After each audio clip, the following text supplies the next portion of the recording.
Alex, it's surprising to some that there hasn't been more consolidation in the media business. Why do these particular potential combinations make sense? So I agree, Julie.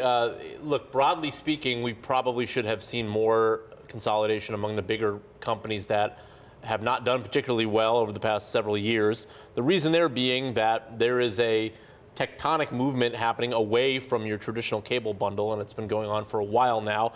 You can certainly look at the aggregate numbers. They have been down for years and years in terms of number of people subscribing to your traditional cable bundle that includes all of the channels that you get from Scripps and Discovery and Viacom, et cetera.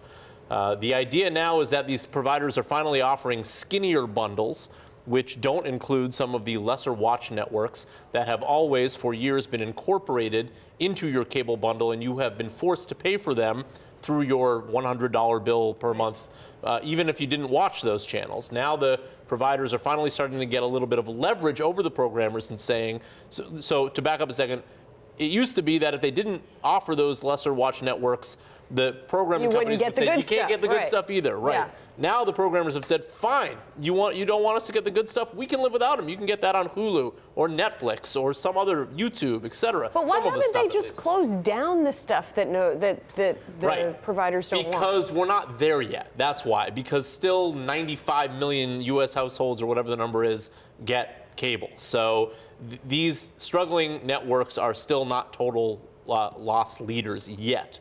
But they're going to be, and that's where we get to this merger today, which is Scripps has some channels that a lot of people love, HGTV, certainly, Food Network, and then some channels that a lot of people don't watch. Same with Discovery. So the idea is you put these two companies together. You can throw Viacom into that mix too.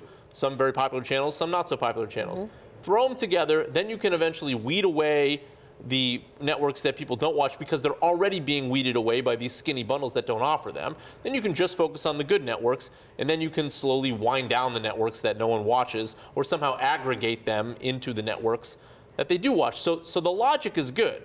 The problem is Scripps is a public company, so you need to pay a certain amount of money, probably with a large premium, in order to convince the family that owns Scripps to sell, which goes back to the original question, why haven't we already seen these deals? Because so many of these companies are family-owned. So even though they're publicly traded companies, they really only sell when the family decides we want to sell. And for years, the families of these companies have obviously said, we don't feel like selling yet, and that's why we haven't seen too many deals.